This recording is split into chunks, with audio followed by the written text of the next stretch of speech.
හොඳයි ළමයි. අද අපි පටන් ගන්නවා බැංකු සැසඳුම් ප්‍රකාශන කියන කොටස. ඒතර අපි මූලික සටහන් පොත් පාඩම ආරම්භ කරලා තියෙන්නේ. ඒතර ඒක අපි මුදල් ලැබීම් ජර්නල් ඉවර කරලා මුදල් ගෙවීම් ජර්නල් ඉවර කරලා ඒ ආශ්‍රිතව අපි ලෙජරය ගිණුම්ගත කිරීමත් ඉවර කරලා ඊට පස්සේ අපි සුළු මුදල් පොතත් ඉවර කරා. රයිට්. දැන් අපි අද පටන් ගන්නවා බැංකු සැසඳුම් ප්‍රකාශන. right ටිකක් අමාරු කොටසක්. පොඩ්ඩක් මේකේ බේස් එක මොකද්ද මේ වෙන්නේ කියන එක අවබෝධ කරගන්න. ඒක හොඳට ඔලුවට දාගන්න තියරි කෑල්ල. එතකොට ඔයාලට පුළුවන් මේකේ ගණන් හදන්න. right මුලින්ම අපි පටන් ගත්තා ළමයි මේ මුදල් ලැබීම් ජර්නල් එක. ඔයා දැනටම හැදුවා මුදල් ලැබීම් ජර්නල් එක මුදල්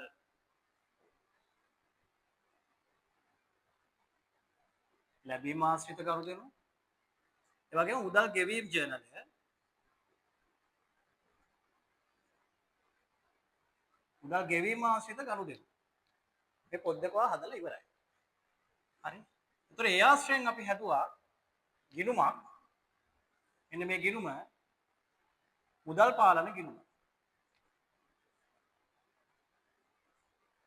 මුදල් පාලන ගිණුම. හරි. ඒතර මම මේකෙදී උපකල්පනය කරා. අපි උපකල්පනයක් ගොඩ නැගුවා.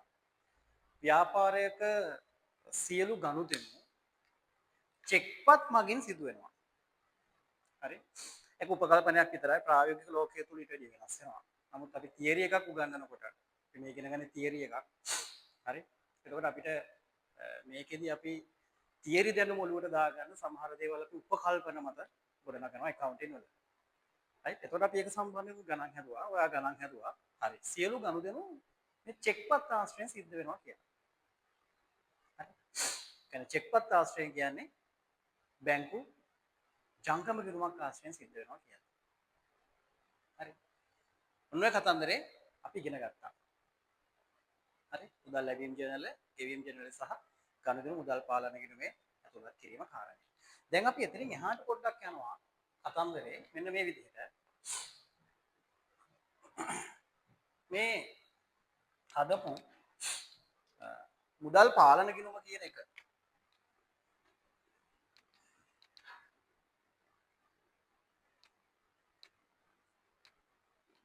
මෙන්න මේ මුදල් පාලන ගිණුම කියන එක සහ ඒ ආශ්‍රයෙන් ඔයා දන්නවා අපි ගනුදෙනු සටහන් කරේ ජංගම ගිණුමක් ආශ්‍රයෙන්. එතකොට මෙන්න මෙහෙන් අපි ව්‍යාපාරය තියෙනවා මේ පැත්තේ. හරි. මේ තියෙන ව්‍යාපාරය. ව්‍යාපාරය තුල අපි හදනවා පාලන ගිණුමක්. මේකේ හර කිරීම සිද්ධ වෙනවා. බැර කිරීම සිද්ධ වෙනවා. ඒකට හේතුව මුදල් පාලන ගිණුම කියන්නේ ව්‍යාපාරයේ කොනෙන් ගත්තාම වත්කම් ගිණුමක්.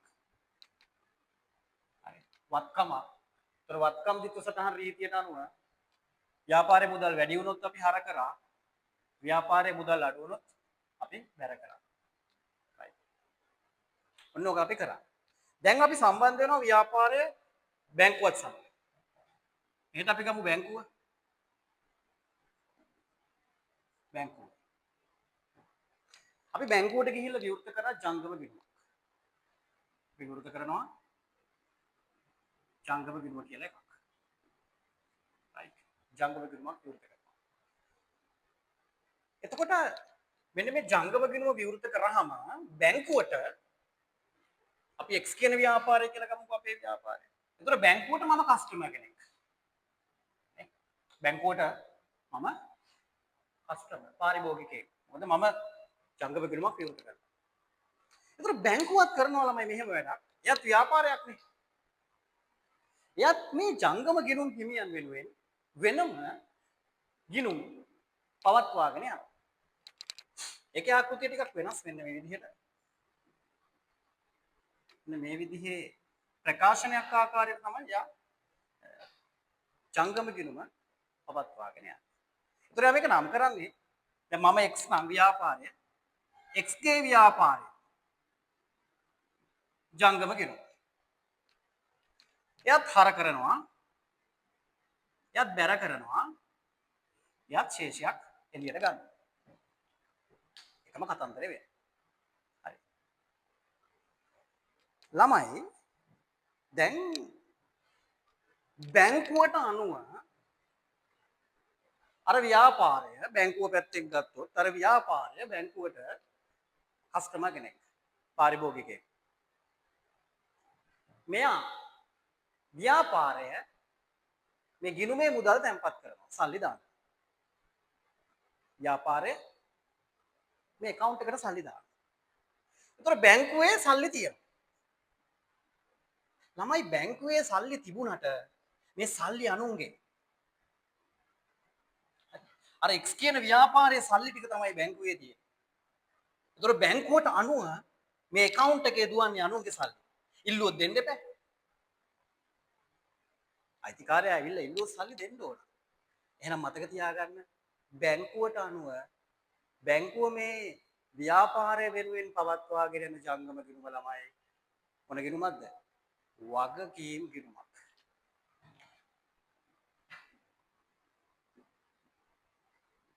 බැංකුව පැත්තෙන් බැලූ කල බැංකුව විසින් මේ පවත්වාගෙන යන X ගේ ව්‍යාපාරය වෙනුවෙන් පවත්වාගෙන යන මෙම ගිණුම බැංකුවට අනුව වගකීම් ගිණුම. ඒකට හේතුව X කියන්නේ අනුන්ගේ සල්ලි. right.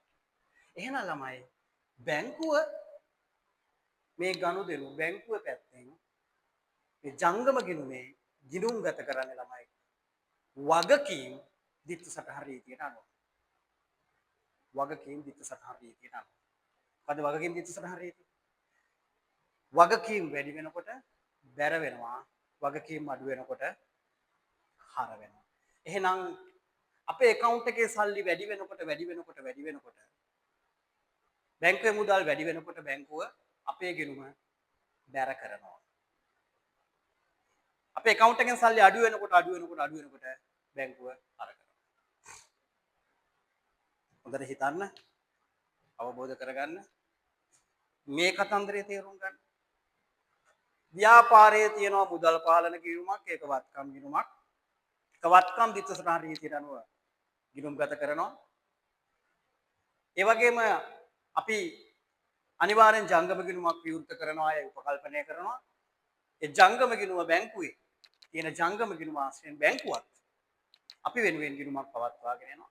ඒතකොට බැංකුවට අනුව ව්‍යාපාරය කියන්නේ අනුන්ගේ සල්ලි වගකීමක්. ඒතකොට එයා ඒ ගිණුම පවත්වාගෙන යනවාමයි වගකීම් දිට්ඨ සටහන් රීතියට අනුව. මෙතෙන්ට පැහැදිලිද? හරි ළමයි. ඊළඟ කතන්දරය තමයි මේ විදිහට මේ වැඩේ යනවා. එතකොට ඔයාලට පේනවා හරි. අපි යම් ගනුදෙනු ප්‍රමාණයක් හර කරනකොට අපි හර කරනවා කියන්නේ අපේ වත්කම් වැඩි වෙනවා. කියන්නේ අපේ ගිණුමේ මුදල් වැඩි වෙනවා. ඒතර අපේ account එකේ ජංගම ගිණුමේ මුදල් වැඩි වෙනවා කියන්නේ බැංකුවේ මුදල් වැඩි වෙනවා. ඒතර බැංකුවේ මගේ account එකේ මුදල් වැඩි වෙනවා කියන්නේ බැංකුව පැත්තෙන් වගකීම් වැඩි වෙනවා. ඒතර වගකීම් වැඩි වෙනවා කියන්නේ බැංකුව බැර කරනවා. මගේ සල්ලි වැඩි වෙනවා කියන්නේ මම හර කරනවා. මගේ වත්කම් වැඩි වෙනවා මම හර කරනවා. බැංකුවේ මුදල් වැඩි වෙනවා බැංකුව බැර කරනවා. මගේ account එකේ සල්ලි අඩු වෙනකොට මගේ වත්කම් අඩු වෙනකොට මම බැර. මගේ account එකේ සල්ලි. ඒතර මගේ account එකේ සල්ලි අඩු වෙනවා කියන ළමයි ජංගම ගිණුමේ සල්ලි අඩු වෙනවා. ඒතර බැංකුවේ සල්ලි අඩු වෙනවා. බැංකුවේ තියෙන මගේ සල්ලි ටික අඩු වෙනවා. අඩු වෙනවා කියන්නේ වගකීම් අඩු වෙනවා. අඩු වෙනවා කියන්නේ බැංකුව හර කරනවා. ප්‍රතිවිරුද්ධව යන්නේ වැඩි. ඒ කියන්නේ මම හර කරන හැමදේම බැංකුව බැර කරනවා. මම බැර කරන හැමදේම බැංකුව හර කරනවා. ඔන්න ඔය විදිහට යම් කාල පරිච්ඡේදයක් තුල අපි හිතමු ජනවාරි කියන මාසය ගමුකෝ. ජනවාරි 1 වෙනිදා ඉඳන් 31 වෙනකම්. අපි හරියට මේ වැඩේ ගියොත් හරි මම හර කරමින් බැංකුව බැර කරමින් මම බැර කරමින් බැංකුව හර කරමින් මේ process එක මාසය පුරා හරියට ගියොත් ඔයා දන්නවා කාල පරිච්ඡේදයේ අවසානයේදී මොකක් වෙන්න ඕනද? කාල පරිච්ඡේදයේ අවසානයේදී මම මුදල් පාලන ගිණුම තුලනය කරනවා. මම තුලනය කරලා ගන්නවා ශේෂයක් බොහෝ දුරට හර ශේෂයක් එනවා. ළමයි බැංකුවත් මෙම ජංගම ගිණුම තුලනය කරගෙන යනවා. එයා ටිකක් වෙනස් විදිහකට තුලනය කරන්නේ. කොහොම හරි එයා තුලනය කරලා අවසාන ශේෂය ගන්නවා. අවසානයේදී මොකද ළමයි වෙන්නේ? අනිවාර්යෙන් ව්‍යාපාරයේ මුදල් පාලන ගිණුමේ තිබෙන ශේෂය සමග බැංකුවේ තියෙන මගේ ව්‍යාපාරයේ ජංගම ගිණුමේ කියන අවසාන ශේෂයන් දෙක හිතන්න දෙයක් නැහැ සමාන විය යුතුයි.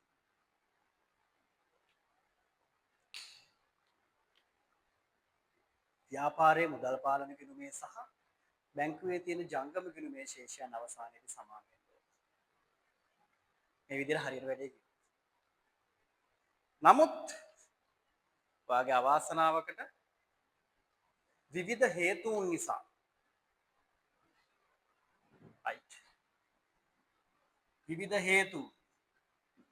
විවිධ හේතුන් නිසා ළමයි මෙම ශේෂයන් දෙක බොහෝ දුරට කාල පරිච්ඡේද අවසානයේදී මෙම ශේෂයන් බොහෝ දුරට අසමාන වේ.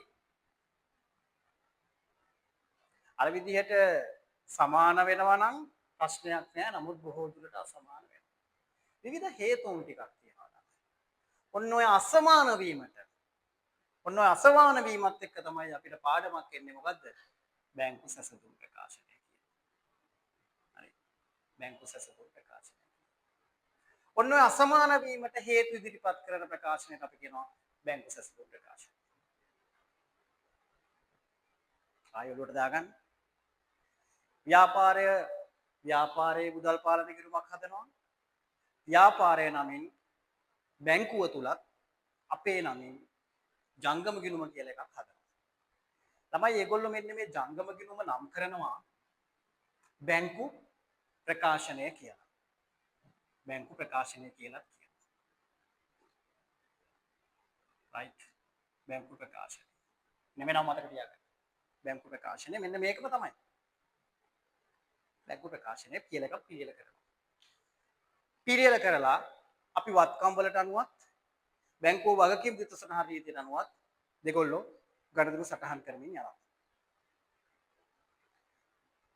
කාල පරිච්ඡේදයක් ඉවර වුණාට පස්සේ අපිට ජනවාරි කියන මාසයේ අවසන් වුණාට පස්සේ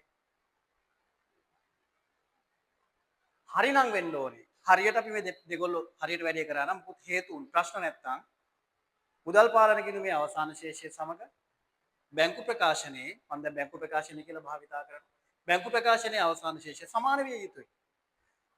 සමාන වුණා නම් මෙහෙම පාඩමකුත් නැහැ. නමුත් අවාසනාවකට විවිධ හේතු නිසා එම ශේෂයන් අසමාන වෙනු ලැබෙනවා. හරි. මෙන්න මේ අසමානතාවයට ඒ කියන්නේ ව්‍යාපාරයේ මුදල් පාලන ගිණුමේ අවසාන ශේෂය බැංකු ප්‍රකාශනයේ අවසාන ශේෂයත් අසමාන වීමට හේතු ඉදිරිපත් කරනු ලබන ලේඛනයේ ප්‍රකාශනය අපි හඳුන්වනවා බැංකු සැසඳුම් ප්‍රකාශනය කියලා. right. එහෙනම් අපි බලමු කොහොමද මේ බැංකු සැසඳුම් ප්‍රකාශනය පිළියෙල කරන්නේ. ඊට කලින් අපි බලමු වැදගත්ම දේ තමයි ඇයි මේ ශේෂයන් දෙක අසමාන වෙන්නේ. හරි. අපි බලමු මේ ශේෂයන් අසමාන වෙන්න හේතු එකින් එක උඩට ඔලුවට දාගමු පැහැදිලි කරගමු.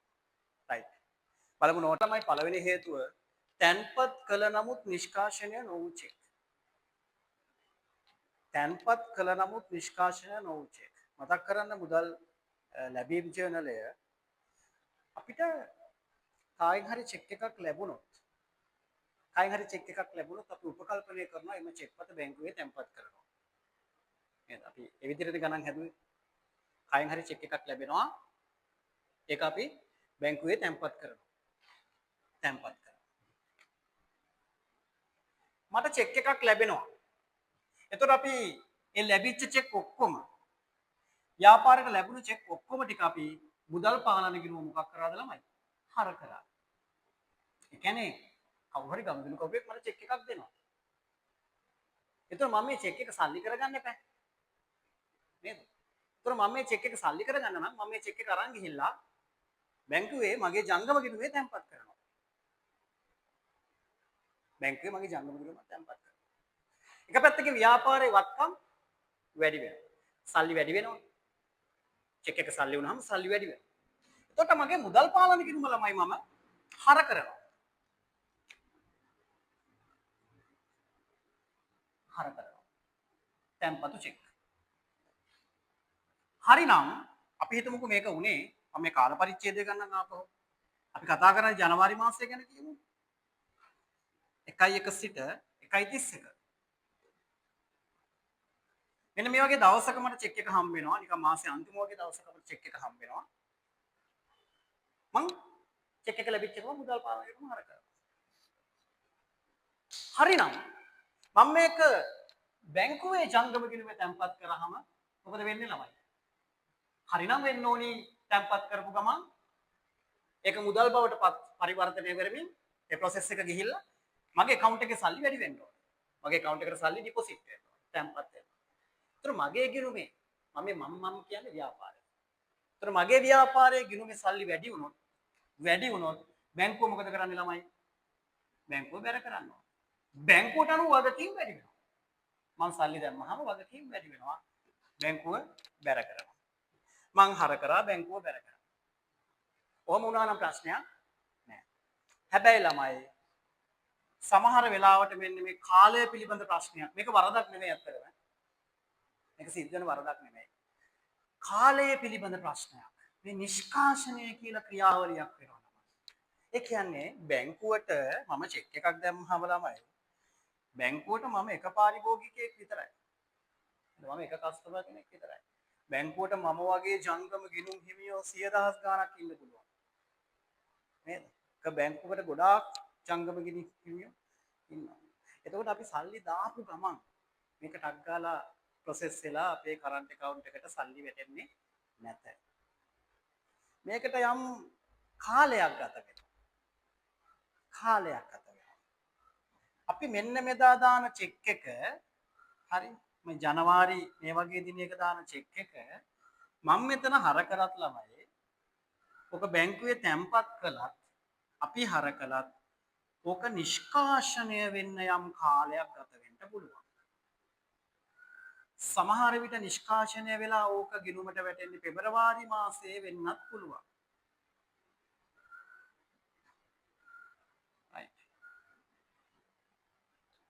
හැබැයි මෙන්න මෙතනදී අපි හිතමු උපකල්පනය කරමු මාසෙන් මාසෙට මේක වහනවා අපි ගිණුම් තුලනය කරනවා. ඒතර මාසය අවසානයේදී ළමයි මම මගේ මුදල් පාලන ගිණුමට මේක හර කරලත් ඉවරයි. මම මාසය අවසානයේදී මේක තුලනයක් කරනවා. හැබැයි බැංකුව මේ චෙක් එක නිෂ්කාශනය වෙනකම් ඒ කියන්නේ මෙන්න මේ නිෂ්කාශන ක්‍රියාවලිය ඉවර වෙනකම් එයා බැර කරන්නේ නැත ළමයි. බැර කරන්නේ නැහැ. ගිණුමට මුදල් මාරු වෙනකම් ඒ process එක ඉවර වෙනකම් එයා බැර කරන්නේ නැහැ. process එක ඉවර වෙන්නේ පෙබරවාරි වල. එතකොට එයත් ජනවාරි අවසානයේදී මේක තුලනය කරනු ලැබේ. ජනවාරි අවසානයේදී ආ තුලනය කරනු ලැබේ අර චෙක් එක නැතුව. ඇයි? ඒ මාසෙදී එක නිෂ්කාශනය වුණේ නැහැ. එයා තුලනය කරනවා. මාස ඉවරයිනේ. කාලය පිළිබඳ ප්‍රශ්නයක්. පස්සේ ඕකෙන් සල්ලි වැටිලා ඒක පස්සේ ප්‍රශ්නේ විසඳේ. අපි එතනින් එහාට හිතන එක නතර කරලා. මේ කතන්දරේ තේරුණාද බලන්න. අන්න මුදල් පාලන ගිණුමේ ශේෂය සහ ජංගම එහෙම නැත්නම් බැංකු ප්‍රකාශනයේ අවසාන ශේෂය අසමාන වීමට පළමු හේතුව ළමයි තැම්පත් කළ නමුත් නිෂ්කාශනය නොවුචේ. අපි තැම්පත් කරනවා අපි හර කරනවා. නමුත් නිෂ්කාශනය වෙන්නේ නැති නිසා බැංකුව මේක බැර කරන්නේ නැහැ. ඒක වරදක් නෙමෙයි මතක තියාගන්න වරදක් නෙමෙයි කාලය පිළිබඳ ප්‍රශ්නයක්. කාලය යනවා මාසෙ ඉවර වෙනවා බල ඉන්න බෑ බැංකුව තුලනය කරනවා. අපිටත් බල ඉන්න බෑ අපි කොහොමත් දාලා තුලනය කරනවා. ශේෂයන් අසමාන. මේවට අපි කියනවා තැම්පත් කළ නමුත් නිෂ්කාශනය නොවුචේ. right. බලන්න මේ සම්බන්ධයෙන් තියෙන පැහැදිලි කිරීම අපි ලියාගනිමු ළමයි. දෙවෙනි හේතුව ළමයි නිකුත් කළ නමුත් ගෙවීමට ඉදිරිපත් නොවූ චෙක්. නිකුත් කළ නමුත් ගෙවීමට ඉදිරිපත් වූ චෙක්. දැන් ළමයි මම ව්‍යාපාරිකයා මට තියෙනවා චෙක් පොතක්. හරි මම ජංගම ගිණුමක් විවෘත කරලා තියෙන මට තියෙනවා චෙක් පොතක්. මම මොකද කරන්නේ?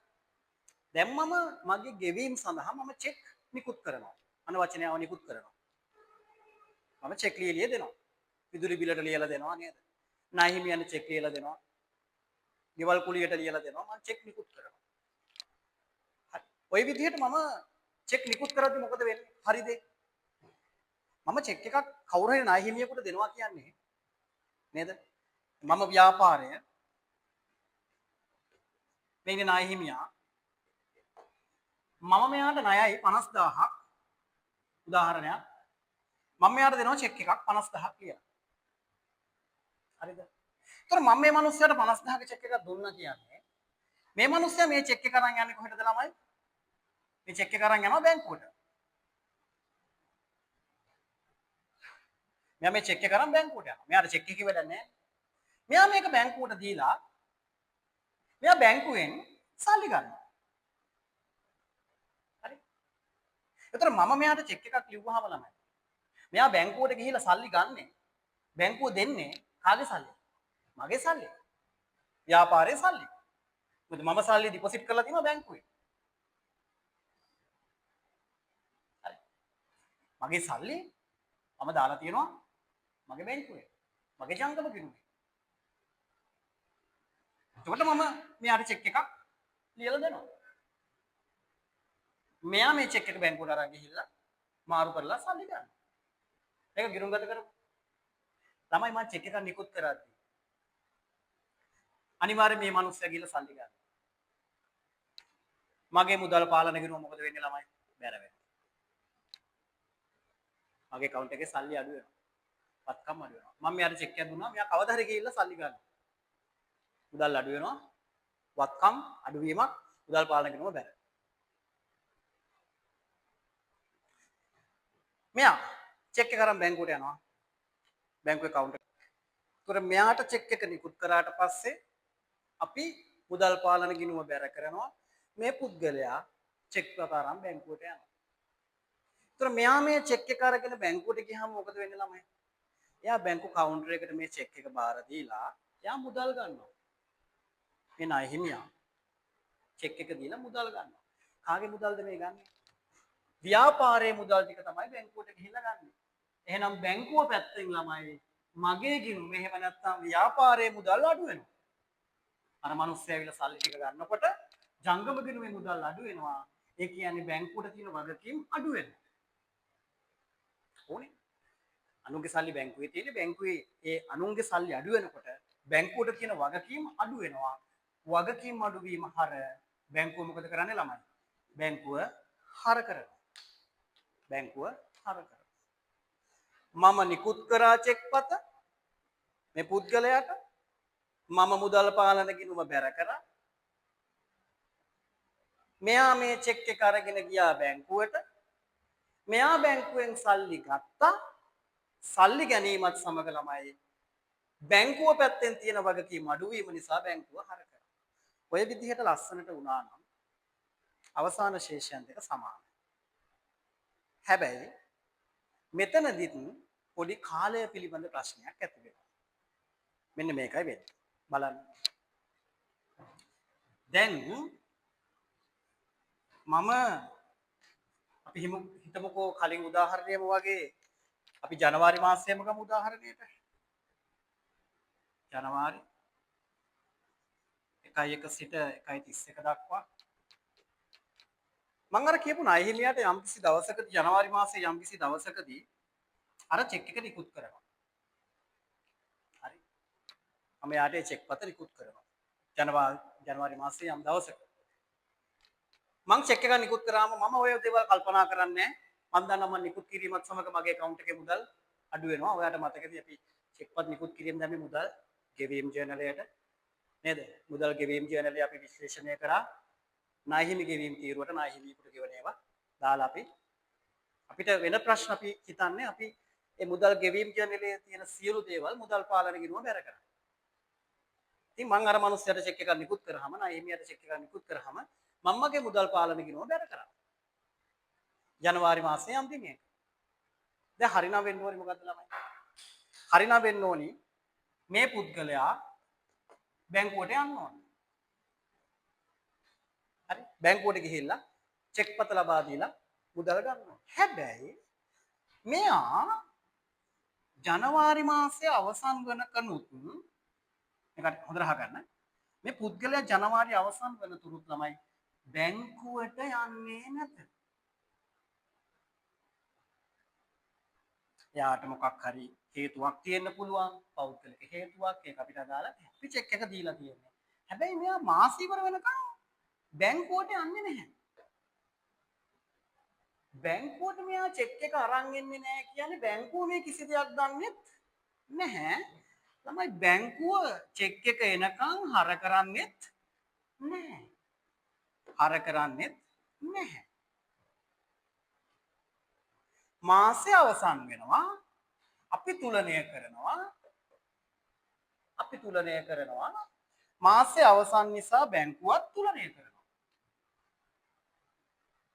මෙයා ගිහිල්ලා නැහැ. එහෙනම් මොකද වෙන්නේ? ව්‍යාපාරයේ මුදල් පාලන කිරීමේ ශේෂය සහ බැංකු ප්‍රකාශනයේ අනුව ශේෂයන් නැවතත් මොනවා වෙනවද? අසමාන වෙනවා. අසමාන වෙනවා. මෙන්න මේ හේතුව නිසා. මේක වරදක් නෙමෙයි ළමයි. මේකටත් හේතුව මේ කාලය පිළිබඳ ප්‍රශ්නයක්.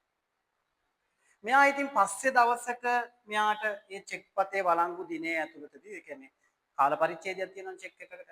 ඒ චෙක් එකේ කාල පරිච්ඡේදය ඇතුළතදී මේ මිනිස්යාට ඉතින් ඕන වෙලාවක ගිහලා බැංකුවේ සල්ලි ගන්න පුළුවන්. ඒකේ ප්‍රශ්නයක් නැහැ. හැබැයි ගිණුම් කරන්නේදී අපි කාල පරිච්ඡේදය අවසානයේදී තුලනය කිරීම කරන නිසා මෙයත් ඒ කාල පරිච්ඡේදය අවසානයේදී තුලනය කිරීම කරන නිසා මෙයා ශේෂයක් නැතුව දැම්මොත් අපි ශේෂයක් ඇතුව දැම්මොත් ශේෂයන් අසමාන වෙනවා. අන්න නිකුත් කළ නමුත් නිකුත් කළා ගෙවීමට ඉදිරිපත් නොවූ චෙක් බැංකුවට ඉදිරිපත් නොවූ චෙක් දෙවෙනි හේතුව. අපි යටතේ පැහැදිලි කිරීමේදී අපි මෙච්චර වෙලා හේතු දෙකක් කතා කරා මේ බැංකු ප්‍රකාශනයේ ශේෂ සහ මුදල් පාලන කිරීමේ ශේෂ අසමාන වීමට හේතු කතා කරමින් ඉන්නේ දැනට අපි දෙකක් ඉවර කරා. මේ දෙකේම තිබිච්ච ප්‍රධාන ලක්ෂණය තමයි අපි හරියට දාලා ළමයි ව්‍යාපාරේ හරියට හරබැර කිරීම කරලා නමුත් බැංකුව කාලය පිළිබඳ ප්‍රශ්නයක් නිසා හරබැර කරන්න බැරි වෙච්ච හේතු. අපි තුන්වෙනි හේතුවට යනවා ඍජු ප්‍රේෂණ කියලා. මම මේ ඍජු ප්‍රේෂණ කියලා ළමයි ව්‍යාපාරයට සමහර ලැබෙන්න තියෙන ආදායම් ව්‍යාපාරය කරන්නේ දැන් ජංගම ගිණුමක් කියන ව්‍යාපාරයක් නේ. මේකෙන් ප්‍රයෝජන ගන්න එපා. නේද? මොකද මේගොල්ලෝ ගාස්තු එහෙම අය කරනවා. බැංකුව මේ ජංගම ගිණුම පවත්වාගෙන යාම වෙනුවෙන් ගාස්තු අය කිරීම කරනවා. ඒකට අපි මේකෙන් ප්‍රයෝජන ගන්නවා. ඒතර ව්‍යාපාරය කරන්නේ මෙයාට ලැබෙන්න තියෙන ආදායම් විවිධ ලැබීම් අපි කියමුකෝ. විවිධ ලැබීම් කෙලින්ම ජංගම ගිණුමට දාන්න කියලා අදාළ ගෙවීම් කරන පාර්ශවයට කියනවා. උදාහරණයක් හිතන්න මෙයාට ඉන්නවා ණය ගැතියෙක්. ව්‍යාපාරයට X කියලා ණය ගැතියෙක් ඉන්නවා. හොඳ උදාහරණයක් ණය ගැතිය. නේද? අපි හිතමුකෝ එයා වාරික වශයෙන් කියවන කෙනෙක් කියලා. වාරික වශයෙන් එයාගේ ගෙවීම කඩින් කඩ ගෙවනවා.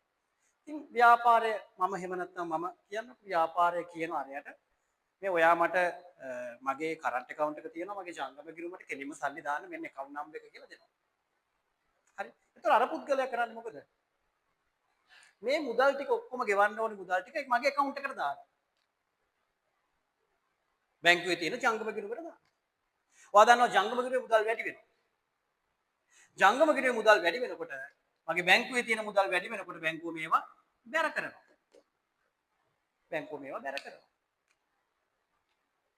මුදල් වැඩි වෙනවා.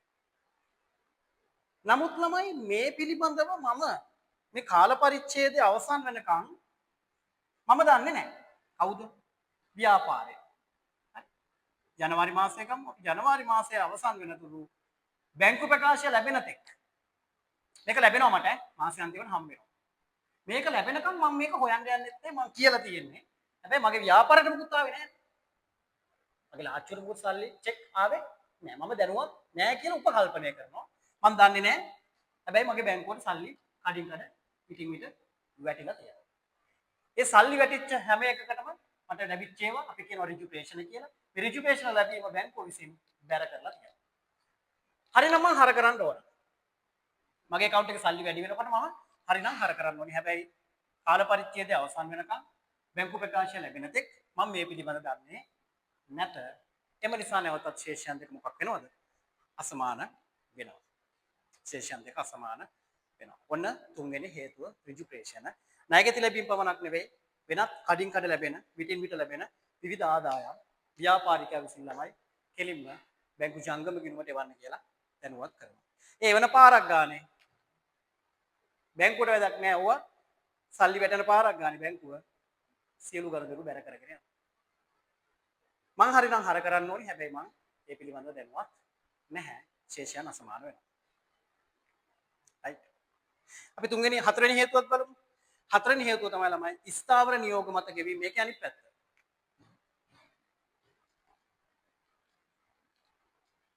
ස්ථාවර නියෝග මත ගෙවීම. අපි කියනවා ළමයි ස්ටෑන්ඩින් ඕඩර්ස් කියලා. ස්ටෑන්ඩින් ඕඩර්ස් කියලා කියනවා. ඒකෙදි වෙන්නේ මෙන්න මෙහෙම.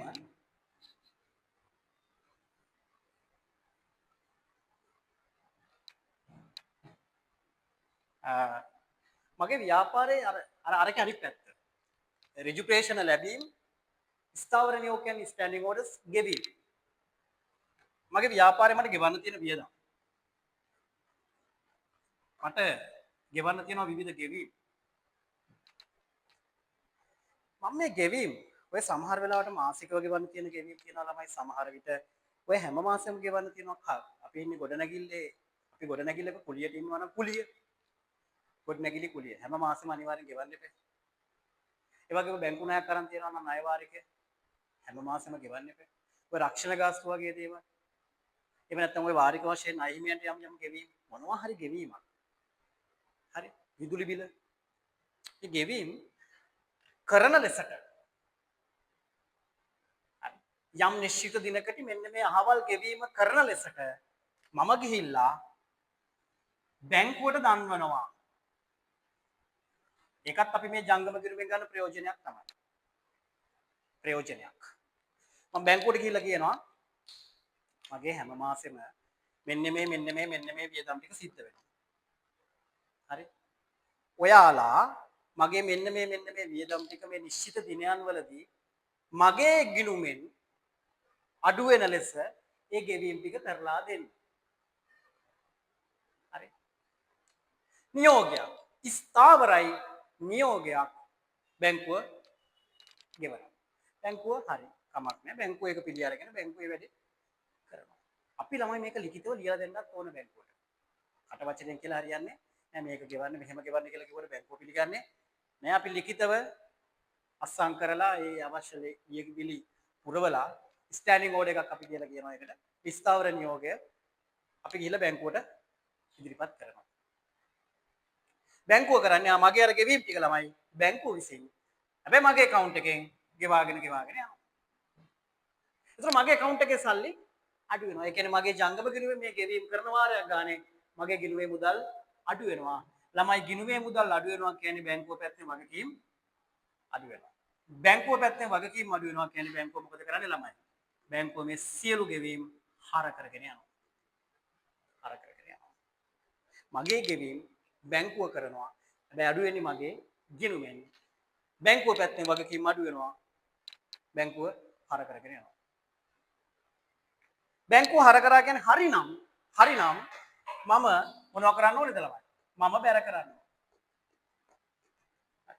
බැංකුව හර කරා කියන්නේ හරිනම් මම බැර කරන්න. නමුත් මෙම බැංකු ප්‍රකාශය ලැබෙන තෙක් ළමයි මේ බැංකු ප්‍රකාශය ලැබෙන තෙක් මම මේවා බැර කරන්නේ නැහැ. මම මේවා බැර කරන්නේ නැහැ. බැංකුව මගේ account එකෙන් ගෙවලා ඉවර වෙලා මම ඒ පිළිබඳව දැනගන්නේ අර කලින් කිව්වා වගේ කාල පරිච්ඡේදය අවසානයේදී 1:1 සිට 1:31 කියන කාල පරිච්ඡේදය අවසානයේදී තමයි බැංකු ප්‍රකාශනය ලැබීමෙන් පසු තමයි මම මෙන්න මේ දේවල් ටික දකින්නේ. මම බැර කරලා නැහැ. හැබැයි අපි තුලනය කරනවා බැංකුවත් තුලනය කරනවා අවසාන ශේෂයන් දෙක අසමාන වෙනවා. ඒවට අපි කියනවා ළමයි ස්ථාවර නියෝග මත ගෙවී කියලා. ස්ථාවර නියෝග මත ගෙවී. right ඔන්න අපි හේතු හතරක් සාකච්ඡා කරා. මුදල් පාලන ගිණුම සහ බැංකු ප්‍රකාශනය යන ශේෂයන් අසමාන වීමට හේතුන් හතරක්. right තවත් හේතු කිහිපයක් තියෙනවා. ඊළඟට අපි අවසාන හේතුන් කිහිපය බලමු. මේ බැංකු ගාස්තු සහ චෙක් පොත් ගාස්තු. ළමයි මේ ව්‍යාපාරයක මෙන්න මේ බැංකු විසින් පවත්වාගෙන යනකොට ජංගම ගිණුමක්. එතකොට බැංකුව මේක සපයන සේවාවක්. මේ ගිණුම් පවත්වාගෙන යාම තමයි බැංකුව සපයන ප්‍රධාන සේවාව. ඒතර බැංකුව කියන්නේ ව්‍යාපාරයක්. ලාභ ලැබීම අරමුණු කරගත් ව්‍යාපාරයක්. එතකොට මෙන්න මෙයා මේ ජංගම ගිණුම් පවත්වාගෙන යාම වෙනුවෙන් ගාස්තු අය කිරීමක් කරනවා. හරි. ගාස්තු අය කිරීමක් කරනවා. මෙන්න මේ සේවාව සැපයීම වෙනුවෙන් බැංකුව මේ අය කරන ගාස්තුවට අපි කියනවා බැංකු ගාස්තු කියලා. බැංකු ගාස්තු. ඒක මම ව්‍යාපාරිකයා බැංකුවට ගෙවනවා. බැංකු ගාස්තු. ඊට අමතරව මේ බැංකුව අපිට දෙන චෙක් පොත. හරි. අර චෙක් පොතටත් ඒක බැංකුව නිකන් දෙන්නේ නැහැ. ඒකටත් බැංකුව ගාස්තුවක් අය කරනවා. මම ඒකටත් ගෙවනවා. මෙන්න මේ මම බැංකුවට ගෙවිය යුතු යම් ගාස්තු ළමයි බැංකුව මගේ ගිණුමෙන් කපා ගන්නවා. බැංකුව මගේ ගිණුමෙන් අය කරගන්නවා. මේ තියෙන මගේ ගිණුම බැංකුව මේ account එකෙන් බැංකුවට අර අවිය යුතු ගාස්තු ටික අය කරගන්නකොට මොකද වෙන්නේ? මගේ ගිණුමේ මුදල් අඩු වෙනවා. මගේ ගිණුමේ මුදල් අඩු වෙනවා කියන්නේ ජංගම ගිණුමේ මුදල් අඩු වෙනවා කියන්නේ බැංකුව පැත්තේ නැවත වගකීම් අඩු වෙනවා. සල්ලි අඩු වෙනවා කියන්නේ වගකීම් අඩු වෙනවා. ඒතර වගකීම් අඩු වෙනකොට බැංකුව මගේ ගිණුම හර කරනවා. වගකීම් අඩු වීම හර බැංකුව හර කරනවා. මගෙන් ගාස්තු ටික කපා ගන්න. හරිනම් මම මොකද කරන්නේ? මගේ account එකේ සල්ලි අඩු වීමක් නෙවෙන්නේ. හරිනම් මම බැර කරනවා. මගේ account එකේ සල්ලි. හැබැයි මේ බැංකු ප්‍රකාශන ලැබෙන තෙක් ළමයි මම මේ පිළිබඳ දන්නේ නැත. බැංකු ප්‍රකාශන ලැබෙන තෙක් මම මේ පිළිබඳව දන්නේ නැත. හරි. අපි තුලනය කරනවා කාල පරිච්ඡේදය අවසානයේදී. ඒ තුලනය කිරීමත් එක්ක අවසාන ශේෂයන් මොකද වෙන්නේ ළමයි? නැවතත් අසමාන වෙනවා. නැවතත් අසමාන වෙනවා. මොකද යාගේ ධම් ශේෂයන් ටිකක් තියෙනවා මගේ නේ. අපි ඒවට කියනවා බැංකුව අය කර බැංකු ගාස්තු සහ චෙක් පොත් ගාස්තු. හරිද? ඊළඟ හේතු ටික තමයි ළමයි මෙන්න මේ වැරදීම් කියන එක අපි මෙච්චරලා කතා කරේ වැරදීම් නෙමෙයි අත්‍තරම. ඒක කතා කරපු හේතු එකක් අස්සෙවත් වැරදීම් නෑ. හරිද? එතන තියෙන්නේ යම් මේ කාලය පිළිබඳ ප්‍රශ්න ටිකක් තමයි ගොඩ නැගුණේ. හරි? මොකද අපි ගිණුම් කරණය කරන්නේ කාල පරිච්ඡේදයට අනුව. අපි කාලයට අනුව ගිණුම් වාර්තා පිළියෙල කරන්න ඕනේ. හරි? ඒතකොට කාල පරිච්ඡේදයේ යම් දේවල් උන්නේ නැති එක තමයි මෙච්චර වෙලා කතා කරන්නේ. දැන් මෙන්න මේ වැරදීම් කියලා ටිකකුත් තියෙනවා. වැරදි වෙන්න පුළුවන් ළමයි ඕන කෙනෙක් අතින් නේද? වැරදි.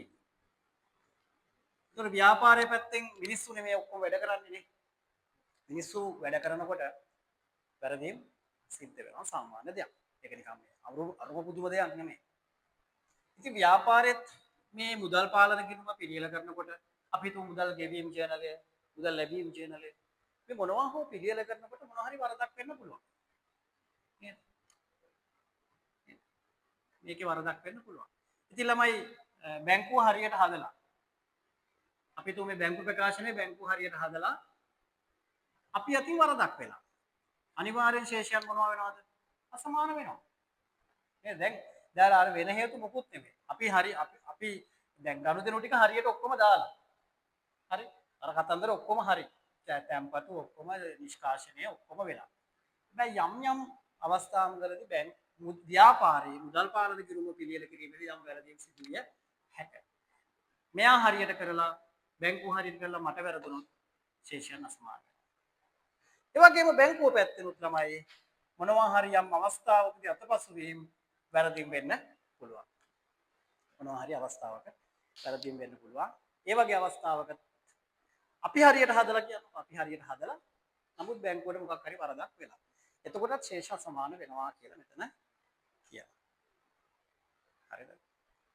දැන් මොනවද අපි මේ ශේෂයන් අසමාන වෙන කතා කරපු හේතුන් ටික? පළවෙනි එක තැන්පත් කළ නමුත් නිෂ්කාශනය නොවූ චෙක්.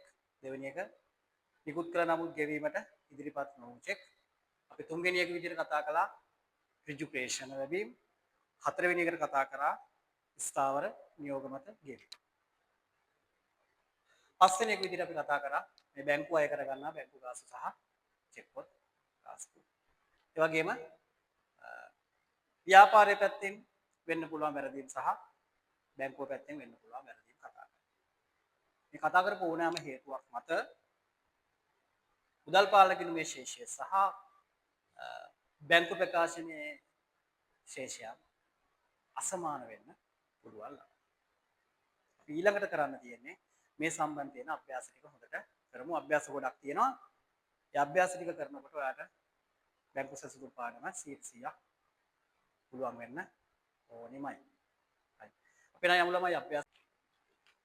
ළමයි මේ ඔය ඉගෙන ගන්න ඕනේ කියන කාරණය තුල අපි ඉගෙන ගන්නේ ඇයි කියන එක මම නම් දන්නේ මම නම් ඉගෙන ගැනීමෙන් මම අරමුණු දෙකක් ඉටු කරගත්තා. අපි ඉගෙන ගන්න ප්‍රධාන කාරණා දෙකක් ඉටු කරගන්න. කවුරුද දන්නවද? ඉගෙන ගන්න ප්‍රධාන කාරණා දෙකක් ඉගෙන ගන්න. පළවෙනි එක තමයි ළමයි මිනිස්සුත් එක්ක ජීවත් වීම. මේ ලෝකේ වාට වැඩිපුරම රිද්දන්නේ මිනිස්සු. නේද? සත්තු, ගස් කොළන්, සබාධාම ඇවිල්ලා වාට රිද්දනවා. නෑ. අපිට වැඩිපුරම රිද්දන්නේ මිනිස්සු. මිනිසුන්ගේ රිදවීම වැඩිපුරම දැනෙන්නේ මානසිකව. හරි? මානසික රිදවීම. කායික රිදවීමුත් තියෙනවා. කායික රිදවීම හැබැයි සීමා සහිතයි. නීතිමය අපිට නීතිය ඉදිරියෙන් කායික රිදවීම් වලට නීතිය ඉදිරියට අපිට ගිහිල්ලා සාධාරණයක් ඉටු කරගන්න පුළුවන්. ශාරීරික කරන පීඩනයන්. නමුත් මානසික පීඩනයන් වලට නීතියත් අතර සීමා සහිත බවක් තියෙනවා. ඒකට ඔයාලට මානසිකව මේ මානසික වේදනාව තමයි දරුණු වේදනාව. ඒතකොට මේ මානසිකව ඔයා වටන්නේ ඔයාට හැම වෙලේම මානසිකව රිද්දන්නේ කවුද? මිනිස්සු. ඒතකොට පළවෙනි කාරණය තමයි මෙන්න මේ මිනිසුත් එක්ක ජීවත් වෙන්න වෙනවා. පළවෙනි කාරණය තමයි මිනිසුත් එක්ක ජීවත් වෙන්න. මේ මං කියන්නේ මොලය. මේ මොලේ හදාගන්න. අපි කියන්නේ මීටරේ හදාගන්න. අපි කියන්නේ හොඳ තීක්ෂණ බුද්ධියක් හදාගන්න. මිනිස්සු එන්නේ මොකාටද? මොකද්ද මෙතන වෙන්නේ? මම මෙහෙම කරොත් මෙහෙම වෙනවා, මෙහෙම කරොත් මෙහෙම වෙනවා කියලා හොඳට මේක වැඩ කරන්න ඕන මොලේ. මේ මොලේ වැඩ කරවන තමයි මේ ගණන් හදවන්නේ. විභාග පවත්වන්නේ. මේක මොලේ වැඩ කරනකොට ඔයාට මිනිසුත් එක්ක ගනුදෙනු කරන්න පුළුවන්, ඩීල් කරන්න පුළුවන්. ඔයා ජීවිතේට හර්ට් වෙන්නේ නැහැ. මිනිසුන්ට ඔයාව ජීවිතේට හර්ට් කරන්න බෑ. ඔයාව ජීවිතේට වටන්න බෑ. මොලේ වැඩ කරන උවන්ව නේ ජීවිතේට මිනිසුන්ට වටන්න බෑ, හර්ට් කරන්න බෑ. පළවෙනි කාරණය තමයි මිනිසුත් එක්ක ජීවත් වෙන්න බෑ නැත්තම්. මෝඩ ගොන් මිහරකෙක් වගේ මිනිසුත් එක්ක ජීවත් වෙන්න බෑ. හැමදාම බෑගී ගොනෙක් වගේ තමයි ඉන්නේ. ඊළඟ කාරණේ සල්ලි හොයන්න. හරි. පරදාගෙන ඉගෙන ගන්නේ කවදා හරි ඔයා මේ ගෙවන ජීවිතයෙන් ඊට වෙනස් ජීවිතයකට යෑම උදෙසා. සල්ලි හොයන්න. අනිවාර්යෙන්ම ඉගෙනගත්තු දේවල් මාකට් කරන්න ඕන. නේද? ඔයා ඉගෙන ඔයාව මාකට් කරනවා. නේද? ඔයා ඉස්සලා ඩිමාන්ඩ් එකක් හදා ගන්නවා. ඔයා ඒකට ගෙවීමක් ලබා ගන්නවා. අපි ඒකනේ කියන්නේ සල්ලි හොයන. ඒතර අධ්‍යාපනයේ වැඩි වෙන තරමට ඔයාගේ අය කිරීම ප්‍රමාණය වැඩි. එහෙමනේ වෙන්නේ නේ. ඉගෙන ගැනීම වැඩි වෙනකොට ඔයාට ගෙවීම ප්‍රමාණය වැඩිපුර ලැබෙනවා. මෙන්න මේ කාරණා දෙක නිසා තමයි ළමයි ඉගෙන ගැනීම කියන එක කරන්නේ. ඒක තමයි මම අර ඉස්සලා කිව්වා වගේ මේ ඔළුව පුරව ගන්න. ඔළුව හිස් තිබුණාම ඔළුව හිස් වුණාම මේ අවධානය ගන්න එක එක දේවල් කරනවා. අපි කියන එකට අර ඒක නිකන් අර ගොම්පාට් නේ. අර ගොඩක් මම දැකලා තියෙනවා. බයිසිකල් ඔය වාහන වල සද්ද. දැන් වාහනයක් ගොඩක් වෙලාවට වාහනයක එන්ජින් එකේ සද්ද අඩු කරන්න තමයි අර සයිලන්සර් එකක් හදලා එවන්නේ. දැන් අපේ මම ඒ ගොඩක් අය දැකලා තියෙනවා ඒක ගලවනවා.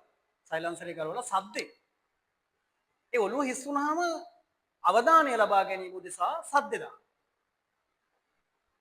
ඇයි දැන් ඔළුව හිස් එකෙක්ව කවුරුත් ගණන් ගන්නෑ නේ. ඔළුව හිස් ගොන් මෝඩ තකතිරු එක්ක කවුරුත් ගණන් ගන්නේ නැහැ. ඔයාලටත් ඕක වෙයි ඈ. ගොන් මෝඩ මිහරකෙක් වුණාට පස්සේ ඔයාව සමාජයේ ගණන් ගන්නේ නැහැ. ඔළුව හිස්සෙන් වුණාම සමාජයේ ගණන් ගන්නේ නැහැ.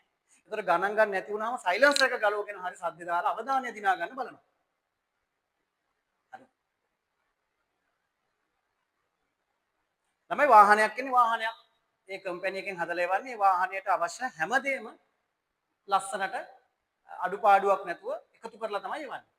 ඒතර ඒ ගේන වාහනේ මොකක් වුණත් ඒකට වෙන වෙන දේවල් එල්ලලා වෙන වෙන දේවල් වෙනස් කරනවා කියන්නේ ඒක අපි බලන්න ඕනි හරි බුද්ධිමත්ව ඒකට හේතුව තමයි ඔළුව හිස්. ඔළුව හිස් වුණාම අවධානය දිනා ගන්න තියෙන වාහනය වෙනස් කරන්න උත්සාහ කරනවා. ඒකෙන්වත් මං කැපිලා පෙනෙයිද කියලා බලන්න. ඒක නිසා මොලේ තියෙන එව්වන්ට ඌව පේන්නේ ගොම් පාට් විදිහට. කරුණා කරලා ඔයාලත් එහෙම ගොම් පාට් දැන් මේ උසස් පෙළ ඊළඟට වා සමාජගත වෙනවා. හරි. කරුණා කරලා ඒ වගේ ගොම් පාට් දාන්න එපා. මේ මොලය පුරව ගන්න. දැනුමෙන් මේ ඔළුව පුරව ගන්න. මේ නොලෙජ් එකෙන් ඔළුව පිරිච්ච මිනිස්සු දඟලන්නේ නැහැ. රඟන්නේ බොරුවට ෂෝ දාන්නේ බොරුවට කෑ ගහන්නේ ගොම් පාට් දෙන්නේ නැහැ. ඒ වගේම ජීවිතේ කිසිම දෙයකදී සැලෙන්නේ නැහැ. මේක පුරව ගන්න. මේක පිරුණට පස්සේ අර කියන්නේ සැලෙන්නේ නැතුව නේද? අර මහා පර්වතයක් වගේ නැහ කිසිම දෙයකට එනේන දේවල් වලට වැටෙන්නේ නැහැ. බොරුවට රඟපාන්නේ නැහැ. විශේෂයෙන්ම මේ කොල්ලන්ට කියන්නේ. අර ගොම්පාට් දාන්න එපා. මොලේ හදාගෙන හොඳ පර්සනැලිටි එකක් හදාගෙන හොඳ මොරාල් එකේ සැලෙන්නේ නැතුව තමන්ගේ ගමනක් යන්න. බල්ලෝ බුරනවා, ගල් වැටෙනවා, අර ඒවට බුරන බල්ලන්ට ගල් ගහ ඉන්න ගියොත් ගමන යන්න හම්බෙන්නේ නැහැ. ඒ නිසා මොන දේවල් වුණත් ඔයා ඉස්සලා දැනුමෙන් මේක පුරව ගන්න. නිහඬව ඔයාගේ ගමන යන්න. ළමයි තැනකට ගිහිල්ලා ඔයාගේ ජීවිතයේ achievements වලට ගියාට පස්සේ ඒක කෑ ගහ තව කාටවත් කියන්න අවශ්‍ය නැහැ. අනිත් අයට පේන්න අරින්න. පේන්න අරින දේකුත් නෑ ළමයි අනිත් ඒකෝ බලනවා. සද්ද නැතුව ගේමක් ගහලා ළමයි තමන්ගේ achievements වලට ගියාට පස්සේ අනිත් මිනිස්සු නිකම්ම ඔයා දිහා බලනවා. ඒ නිසා සද්ද දාන්න අවශ්‍ය නෑ.